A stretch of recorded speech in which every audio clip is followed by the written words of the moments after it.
been to school. Mind you, we've been in school maybe 3 full months. He has slapped a girl in the back, gone to the principal's office, stuck out his tongue at his teacher, been sassy, and taken a gun to school. Man, that was a rough start. So he took a Nerf gun to school, and I got quite a lengthy note from his teacher. Now, my husband's a police officer, so telling him guns are a bad thing isn't really going to work in our house, because there's lots of guns in the safe. But to tell him, you can't sneak your toys to school, because I didn't know he had taken a toy to school that day, not cause us problems. So to tell you the least, kids have a mind of their own. They have their own will, their own desires, and their own plans sometimes that you have to adjust to. So, anybody babysat a lot in here or have younger siblings? So you've seen the strong-willed side of kids. I graduated from Morrow in 2006. And has anybody asked you, where do you stand in 5 to 10 years from now? Does anybody ready for that?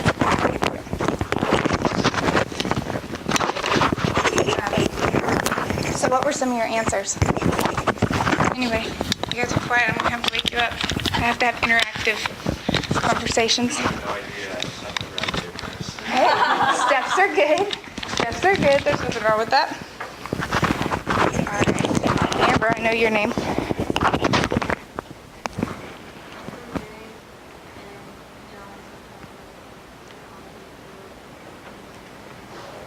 Good. All right, April. Ariel. Sorry, my bad. Ariel. I'm married and I'm working on my master's in master's school.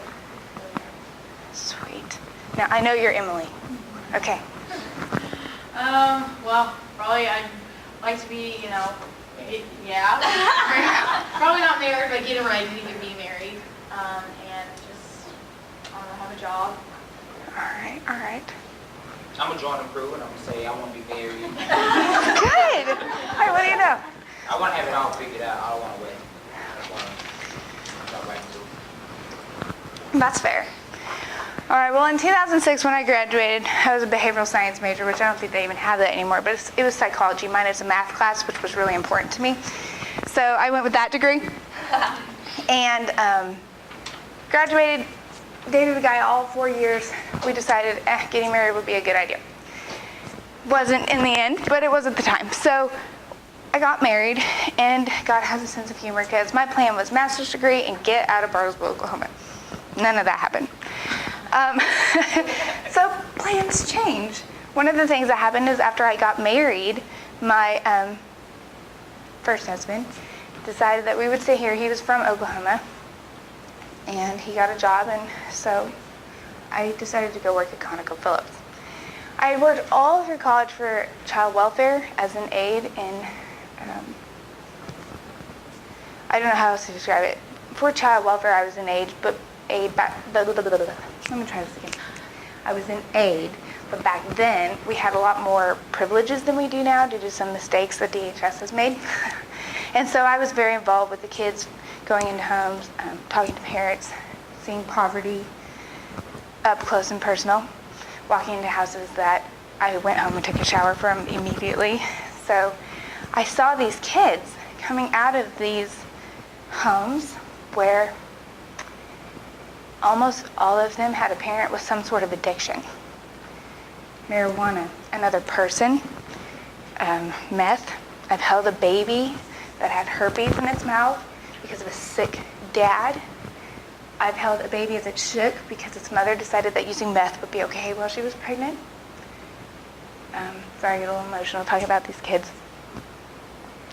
I've had to go and hold a baby that was less than 6 months old who screamed the entire time because the dad she hadn't seen in 4 months, who was convicted of molesting her, got visitation rights. And she knew the minute he walked in the door that he was a bad person. And she just screamed. And I thought, okay. I called my mom. I'm like, you know how you guys are really mean to me with all those rules, regulations, who I dated, all those curfews that I hated? Thanks. Because I'm seeing kids at 2 years old that haven't had anybody give a darn about them. I picked up a 2-year-old who asked me, so what DHS am I going to today? 2 years old. And his mother knew the law that all she would do is walk into a DHS and say she was going to kill her kid and walk back out, because she knew if she threatened his well-being, DHS by obligation had to take that child in. So that's some of my history. I decided when I graduated that wasn't the life I could live every day of the year. So I went to work for ConocoPhillips in HR and their international benefits. 2 separate worlds, completely different. Really enjoyed my time there. And while we were there, my husband said, hey, I met some friends. Can we have them over for dinner? Sure. That night, they have 2 little boys. Their phones just kept ringing and ringing and ringing. And I said, oh, you can take that. No, it's okay. It's just family. Well, they were the aunt and uncle of my children. They were the biological aunt and uncle. And the phone was ringing because the DHS had just picked up the kids. They were the only family members that were decent enough that DHS would place the kids in their home. So we found out the next day why their phones had been ringing, and at that time my husband worked in the evenings and I got off work at 4:30, so I knew enough about DHS to step in and be of some service to them and help them out. So they took an almost 2-month-old, a 1-year-old, a 2-year-old, and a 4-year-old with their 5 and 6-year-old. And their house was a crazy mess. So I would go over and help them out every evening when I got off work. And that's where I first met my kids. But I didn't know it then. So when I walked in the house, I'll never forget it. Carson is my oldest. I should have brought a picture, I'm sorry. He is blonde, blue-eyed, and really tiny, and he's observant. He just would walk around the edges of the room and watch me. He watched me pick up the baby, he watched me talk to his younger siblings, and he just looked. And I said, can I give you a hug? And he kind of looks around the room and gave me a little nod. And so I went over and I picked him up, and I just remember thinking, this is not a 4-year-old child. So I looked at his clothing, and he was wearing a size 2. I thought, wow, we're talking about malnourishment here. So I go to talk to his sister. She's wearing the same size. She's outgoing, but they aren't talking, really. They had their own language. He would say some sort of gibberish, and Jasmine would go do something for him and come back. And I thought, that's really weird. And I said to their aunt, Malia, they're communicating in their own way, but it's not in English because none of us have a clue what they're saying. And the 1-year-old, Alyssa, at the time, she was so malnourished. Have any of you heard of failure to thrive? Okay, well, I've held 2 children in my life that have failure to thrive, and my daughter was the second one. And basically, as an infant, there's no love, there's no connection, there's no bond with anyone, and they lose their desire to live completely as an infant. So if you ever have a child, all I can tell you is no matter how much they cry and how much they fuss and how annoying they get, hold them, touch them, talk to them, love them, because you will not even begin to fathom the consequences if you don't. So Alyssa just laid there. She was wearing 6-month clothing. She had little tiny patches of hair here and there. I refused to have pictures of her at that point because she looks like she should be from a third world country that doesn't have any nutrition. And the youngest was a baby, so he was about 6 weeks old, and he was wearing preemie clothes, but he was going to catch up fast because he hadn't been in it very long. So that's the night I met my kids. And as time went by, we would take the kids every weekend to give the family a break and time with their 2 biological sons. What I noticed was the stress in that home was getting higher and higher and higher. They took 2 kids. They weren't getting any assistance yet from the state for caring for the kids, money-wise, and the family wasn't helping at all. So the stress was beginning to set in. And so was the loss in temper and a few other things that I found a little worrisome. But all in all, a much better place. One night the aunt calls me. Hey, are you busy? Can you come down? I said, yeah. And she's just really shaky, her voice on the phone. I said, Leah, what is going on? She's like, you know how the kids don't really talk. I said, yeah. Well, Carson just said his first sentence. So I went running down to the house, and she's crying, and all the kids are back in their room, and I said, what happened? She's like, well, the kids have never really played outside before because they weren't allowed to go outside. So we have a fenced backyard, and I had opened the door to let him go play outside, but dinner was ready. So I told him to come in, and Jocelyn didn't want to come in. Normal 2-year-old. Okay. I said, well, what happened? Carson walked up, slapped her across the face, and said, get in the house, Bia. She's like, how can that be his first complete sentence? I said, because that's probably what he saw. He just never said it before. And I knew instantly what we were dealing with, because that's not the kind of home they have. That's not where he picked that up. So I began to speak with the kids. The first time my husband saw them in uniform, they started crying and ran in the house screaming, don't let them take me. Don't let them take me. Because DHS had to have the police come when they were removed. So overcoming, hey guys, the police are a good thing. They're here to help you, took a while. But eventually they came around, and the kids opened up to my husband and I. And the aunt and uncle, their uncle, their biological uncle, is in the Marine Corps. And he basically told me about 5 months after taking the kids, I just can't do it anymore. Financially, emotionally, or physically, I cannot do it anymore. I'm done. And I've asked for a transfer, and they're sending me to Japan. And I went, what? You've got to be kidding me, so you're going to just leave. And he said, yeah. Well, what are you going to do with the kids? I'm going to send them to my mom. So let me give you a little preface on where they come from.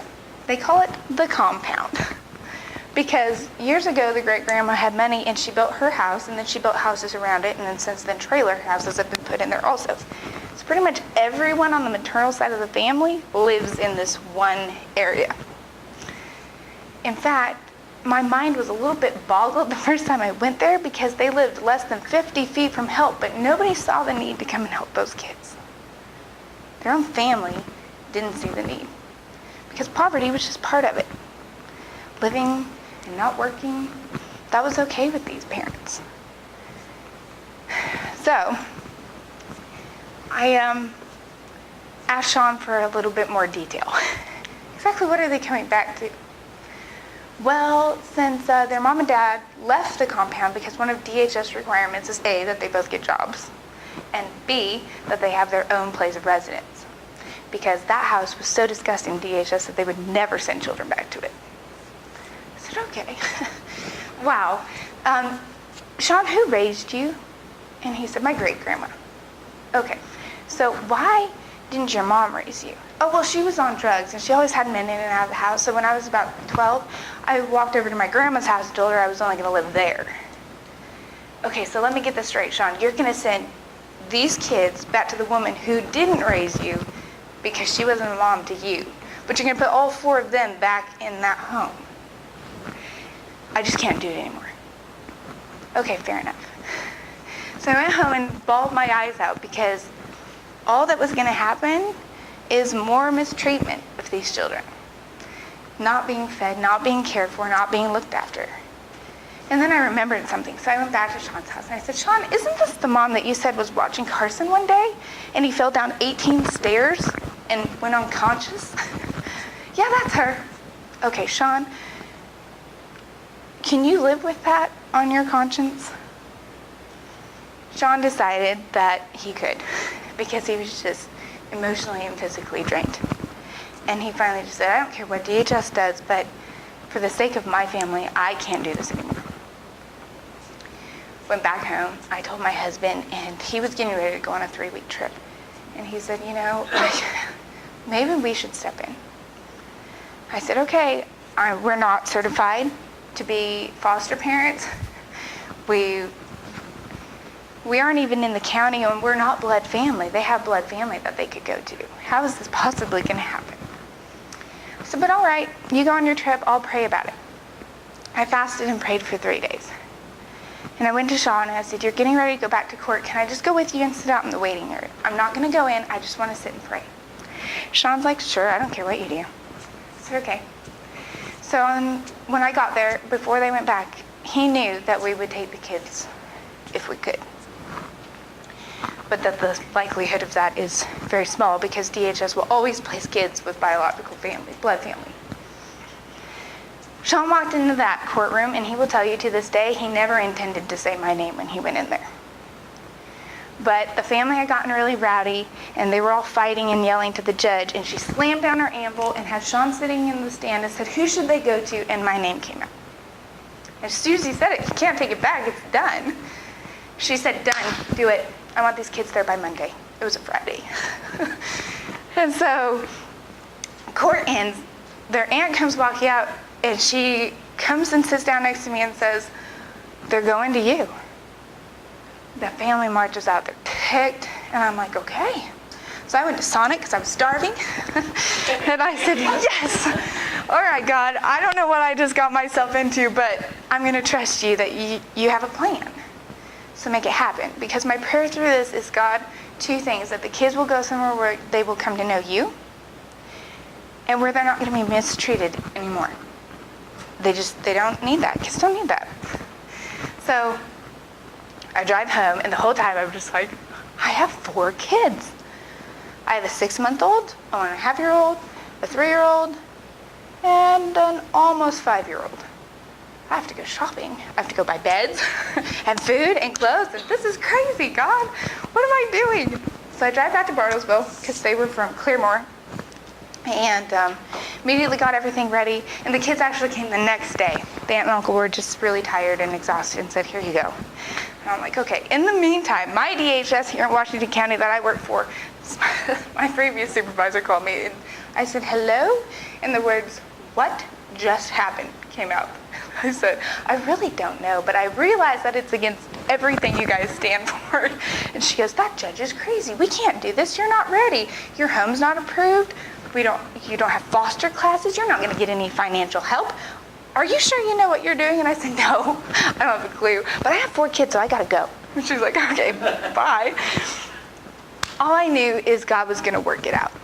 That's all I knew. That's the only faith I had. My husband was gone. And for those of you who read books, this is the part where you see foreshadowing of things to come. So my husband was gone for 3 weeks, and I've got 6-month-old and 1-year-old, both who have to be carried because Alyssa was so malnourished she couldn't walk or move. She had no muscle tone at all. And so it was like having 2 sets of twins for about 2 years. And I took her to church. Alyssa sat on my lap for an entire church service. Who in this room can sit through an entire church service without moving a single muscle? Yeah, I can't. So she sat on my lap and didn't move the entire service. If you've held a baby, if you take your finger, their automatic response is to wrap their hand around your finger. She didn't do anything. If you lifted up her hand and let go, it just fell.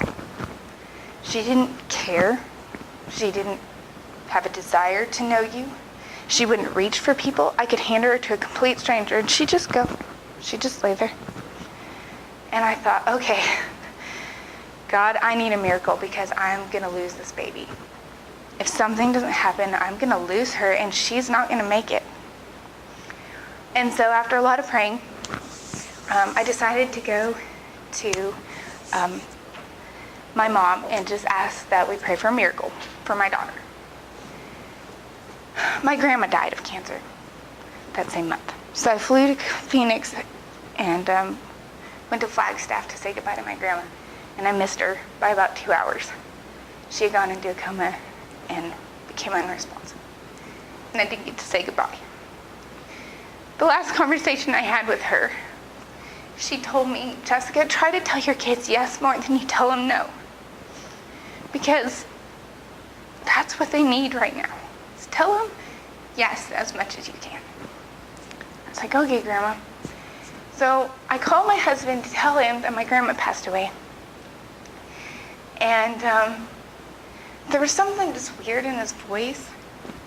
And I thought, man, he was really short on the phone, and maybe he's tired from work. Okay, or stressed out because of the kids. I got home, and Grandma had asked to be cremated, so we were going to do her funeral in Wyoming at Easter about a month later.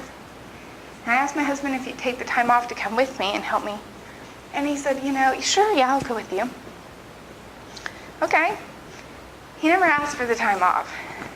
And he just said, oh, I can't go. It would be too hard. There's too many people already off. Okay. He's like, but you should take the kids and go. Okay. I went home, and while I was there, I woke up in the middle of the night, and something was just off. I didn't know what. Back to sleep. The next day, all I heard in my head was, you need to pray over your kids because something is coming, and you need to ask for protection. And I ignored it for like a couple hours, and it just kept digging at me. So I went to my mom, and I said, well, the pastor of my home church, pray over the kids. Something's coming, it's big, and I need to ask for protection. She said, okay. Do you know why? Not a clue. That's all I know. Okay. So pastor after Sunday church, he prayed. He held each one of them, put them on his lap, and prayed that God would just protect them and watch over them. We get in the car and we come back, and I open my refrigerator, and I'm like, wow, where's the food I bought you before I left? Because there's beer in my fridge on every single shelf. And he just said, he got mad. He just flew off the handle and got really mad. And, well, I had some guys over who watched the UFC fight. And I'm like, okay, well, could there be a shelf for eggs and milk? And could the rest of that somewhere else? I have to go buy groceries to feed the kids. And he just yelled and screamed at me and walked out. And I thought, yeah, welcome home to you too, okay. But I wasn't going to fight with him about it. Decided it wasn't worth it. Pick your battles. And then that feeling came back. Something big is coming. You need to be prepared. So one night, it was Friday night. There's something about Fridays. I was up really late doing laundry for 6 of us. And he had gone out with some friends and come home. And I said, were you hanging out at their house? No, we went to a bar. And I was like, okay. All right. I said, so what's her name? It just came out. Whew. I'm talking about making somebody mad. Hit the button. I hit the button. And he screamed and yelled at me and said, well, there's 2 names. Okay. Well, I only asked for 1. We start with 1? So he said, one's just a friend, but one's more than that. Okay. Are you addicted to pornography? We don't even have internet at our house, but I just had this feeling. Button number 2. Okay, I get it. I said, well, they're fixable things. I can move with this. I can work on this with you. Nope, I want out. I said, take some time, pray about it, think about it. We can work this through. We can talk to a pastor, we can go to a counselor. I can work these out as long as you stop those things. We have to work through them. And he said, nope, this girl, it's more than that, and I'm done. Okay. So I don't have a choice and I don't have a say. Nope. I said, just talk to a couple pastors or someone you're comfortable with and let's think through this. Well, I have a medical condition. It's not terminal, it's not fatal. But it was called vestibulitis, and I'll tell you this much, it makes a marriage really difficult. And so I didn't blame him and I wasn't mad at him. I just told him, let's just work this out. Wasn't going to happen, wasn't in my control. So for those of you who think life is over after divorce, it's not. But I had some key decisions to make because I had just resigned my position at ConocoPhillips. Because the plan had been that I would start staying home with my kids and just working part-time. So, third button, I said, so, hold on. How long have you been planning this? Did you let me quit my job at ConocoPhillips knowing you were going to leave me? Yep. Okay, so you're going to leave me and the kids. I said, is it the kids? I mean, is that too much? Because they're not adopted, they're foster kids. We can tell DHS we can't do this anymore if you're going to work on us. No, don't bother sending them back because I'm done. All right. I fought for as long and hard as I could, but the bottom line is he wanted out, and he was out. When you won't both work on it, you're done. Because it's out of your control. No matter how much you want to change it, you can't. So I hit my knees and I'm like, God, I don't know what just happened. This weekend sucks. So I'm about to be done working. I have 4 kids. I have no job. Oh yeah. And I'm about to be divorced. So could you please tell me what your plan for my life is? Because right now, it's not what I said it was going to be in 5 years from now. And I need your help. Just help. That was the only prayer I could get out. So the next day, I went to work. I acted normal. And I called DHS and said, hey, just so you know, my husband left last night. I took the kids to their aunt and uncle's just so they could watch them for a few days while I sort this out. And from working at DHS, I know when there's a life-changing event like that, they pull the kids out of the home because it's normally too shaky and it's not a good place for them. So the worker said, Jessica, don't worry. I want to talk to you, and there's going to be a group from the Washington County DHS that comes to talk to you. I said, I know, and I'm ready. So they came out and talked to me, and the worker from Claremore came up, and she said, this home is as stable as it's going to be, even in this kind of scenario, because this is the best place for those 4 kids, so don't move them. It is not my recommendation that we move them. She said, and I'll take that for permission from the judge, and the judge granted it. So miracle. Again, second miracle, I guess. I got him, and now the judge is going to let me keep him even through my husband leaving. So then, it's okay, God. You gave me 4 kids, and I don't know how to provide for them, so I need a job, and I need one now. And God is good, and he gave me a job as a bank teller. I am not a bank teller. That was just not my thing. It's not my niche, and being nice to people who yell at you is also not something I'm very good at. So I said, all right, but it was a job you could do, and then you could leave at the end of the day, and you didn't have to work that night or catch up later. So God knew what he was doing. So anyways, I take this job as a teller, and I'm working through my divorce. And by the way, I handled my divorce.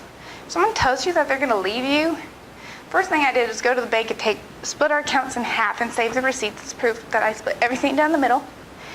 Because I hope nobody in here gets divorced, but just so you know, if you have a dual account with someone, you cannot legally remove them from the account. The only way to end it is to close the account and move your money. So move it, get it out of there, don't be left stranded. And the second thing I did is I handled my divorce because he wanted out, which meant I was going to get raked over the coals because I wanted to get it back. I wanted to do whatever he wanted to make it work. And God's like, Jessica, you're crazy, girl. You're going to get scrutiny, and so you need to take control of the situation. And you need to do it evenly and in a way that I can bless you for. And so that's what I did. So I got divorced, and I decided that I would be like Gideon. I didn't know what else to do. So are you guys familiar with the story of Gideon from the book of Judges? Here's the shortest synopsis I can give you, but read it. The Israelites were impoverished, and they were living up in the mountains because the Midianites had come in and taken everything. And basically, they were hiding out. God said to an angel, go down and talk to Gideon. So the first words out of the angel's mouth to Gideon is basically, hello, warrior. He called him warrior for a reason. And Gideon's first response back to him is, that's kind of a smart aleck remark. He's like, if I'm God's warrior, then why are we living like this? And how come everything bad is happening to us? I don't get why he's calling me warrior. Look where we are. And so he said, if you're really from God and God is the one bringing me this message, then I want some miracles out of this. I want to know that you're talking to me. So he did 3 miracles for him, but the 2 most famous ones are the fleece. He put out a fleece and he said, let there only be dew in the morning on the fleece and not on the ground around it. And God did that for him. So he said, okay, God, don't be angry at me, but I want one more miracle. I want to wake up tomorrow morning and only have dew on the ground and not on the fleece. God did that for him. So I told God and begged and pleaded, will you please give me a handwritten letter from someone I don't know that tells me if I'm supposed to be their mom? Because making $10 an hour as a single mom is not what I consider a good home for my kids. About a month and a half later, I went to my mailbox, and there was a letter from someone I didn't know that just started out with, Jessica, I feel led by the Holy Spirit to write you and tell you to stand still because you're going to become these kids' mom. It was a lady in another state who had heard my story from my mom, but never made herself known. And I sobbed because it's like, okay, so God, if you promise to give me my kids, then you're going to promise to give me a job, and you're going to promise that these kids are going to be raised to be more than what they came from. So I was at work, and these are not their original birth names. God gave me these names for the kids. One day I was listening to some music, working, and literally their names just came to me, and I wrote them down, and I wrote on the piece of paper and dated it. God, if you give me these children, I promise I will name them these names. So Carson Lee Welty. Carson was his first name, but it was Carson. And he was Timothy Carson Sharp III, named after his dad, which is a legacy he didn't want. And he actually came to me and said, Mom, will you start calling me Carson? When he was about 4.5, 5. And I said, sure, honey. So I changed the spelling, but God gave me Lee, which means sheltered from the storm. And Jaslyn, her name was Jasmine, and she was old enough when I adopted her that I wanted her to have a name that sounded similar. So Lynn is my middle name, and she's Jaslyn Nicole, which Nicole means freedom of the people. Alyssa Ann, only Alyssa spelled like this, means consecrated to God and gracious one, which she is. She's very gracious. Jaden Kyler, Jaden means Jehovah has heard your prayers. Kyler means handsome one, and he is handsome. But I knew when God gave me those names, I cried because my son, my oldest son, was very neglected and I think mistreated the worst. He didn't talk real well.